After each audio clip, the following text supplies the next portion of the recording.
Hello everyone. Today we will learn how we can differentiate between like on-premise and the other SaaS platform that we have in Azure, like infrastructure as a service, platform as a service, and software as a service. This is a very common question in Azure interviews, and like everyone is facing this question, we should know the little depth about it.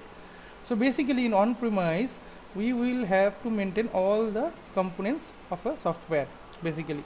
So from starting from the networking, what you know from the networking is actually is like connecting the physical networks or managing the networks with the Wi-Fi and all the other things, connecting your servers. Then we have the storage, like whatever hard disks we are putting. Nowadays we put SSD for higher performance. Then we come to the servers. Servers are like how like what is the operating like the computing power that your machine is having, basically. That is the CPU actually. Then we come to the virtualization, like if you create a computer of it with the server network and the storage and all the other things, but you can also do a virtualization of it so that you can have multiple instances of it, so that you also can do. And then we load the OS, we want it as the basic of the Linux, or we want it like the Microsoft, any other things. Then the middleware comes, and then the runtime, like in which language you are installing, and what are the like the libraries you are installing there, how we are maintaining there, all those things. Then we have the data, how we are doing the database, maintaining the database. Basically you can use starting from the very primitively Excel, then Access, then we have SQL Server, then other oracles and all other database. There is a whole world of it also. Then comes the application tab. So application is basically whatever you have written, is it may be in the either in the C#. I am from the Microsoft background, that's I'm referring C#. You can be on Java, you can be on PHP, whatever you like. You can be on the Node server, that's up to you. But if you want on-premise in the higher size, so you have to maintain, and you have to have the knowledge and the capability to maintain all of this. So this is very kind of primitive. This has become very primitive. As for the COVID, you also see, and we have seen, like we cannot do all the things with developers, and all other things cannot do and go to the office. So we have like the companies in the higher level, also in the mid level, have somehow moved towards like the clouds. Maybe someone moves towards the Azure, maybe someone moves towards the Amazon part of it. Okay, now coming to the infrastructure as a service. What do you mean as infrastructure? Infrastructure means like whatever we have to do as a physical part of it. So networking, we have to do the LAN cable, we have to maintain with the CAT cable, then we have to connect it to the outer internet actually. So that comes into the networking tab. So you have to maintain that. So infrastructure is comes under that. So that gives you infrastructure of the networking. Now the storage, as I described earlier, so you have to maintain the hard disks, maybe what kind of a hard disk it is. Okay, then comes the server. Server, it means the like how you want to make the computing, what is your processor, that actual server. So this is managed by some other part. Now if I am talking in respect to Azure, let's say, you can see with the help of the diagram here, these are virtualization, server, storage, networking, in all managed by the Microsoft here in the infrastructure as a service. Now if all are managed, then that is called a infrastructure as a service. Why? Because the infrastructure is being given by Microsoft to you, so you do not need to think about it. But what all you need to think apart from that is from the OS, middleware, runtime, data, application, that all you need to think about it. So the other part is being maintained by the Microsoft. So basically they have given you a infrastructure. So what if you ask me what is the example of a infrastructure as a service? Sir, you have given all this idea, but you are not saying what is the example. The very basic example is a VM.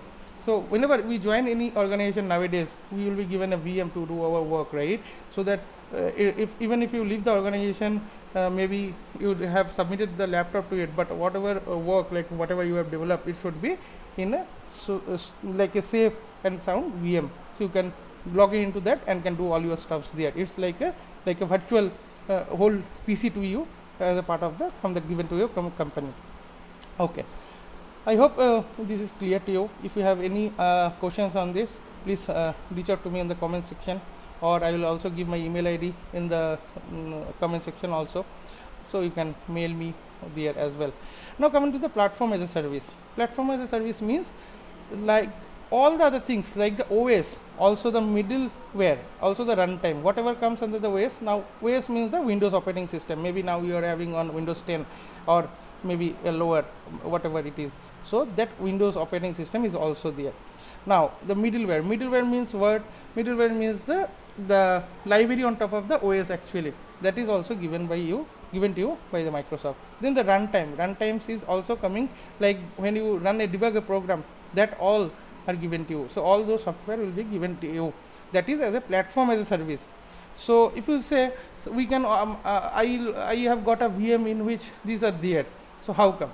So while creating a VM, you have a choice, like you can use your own OS, and or you can do a OS image from a Microsoft itself.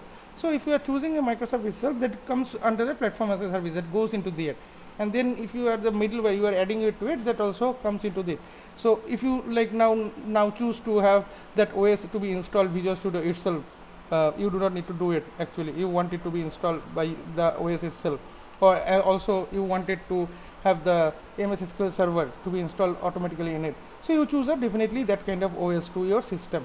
So that is done. So that is basically they are giving you platform as a service. Now all these are there actually. Okay.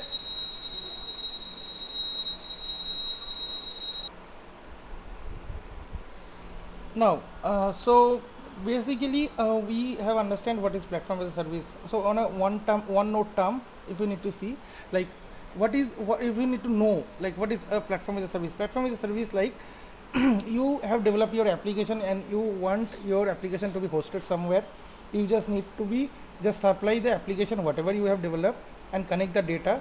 So that also need the data offerings what you have developed, maybe in a SQL server or maybe in another Oracle DB. That part need to be hosted somewhere, and that need to be connected to the your application. So if you need this part only, that comes as a platform as a service.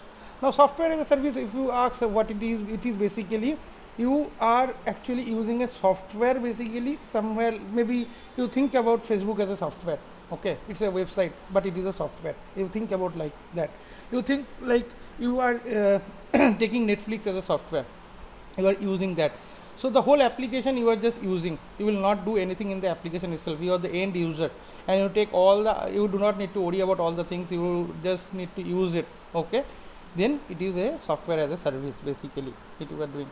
I hope I have discussed all this, but there are certain terms which need to be say something more to it, like the scalability, as you were saying in my screen, like your scale, make, resilience and manage.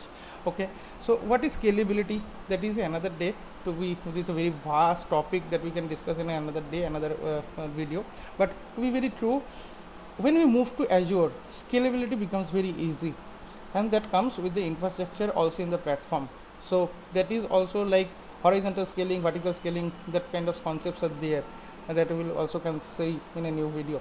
But one thing you need to know is scaling becomes very easy when you go to Azure.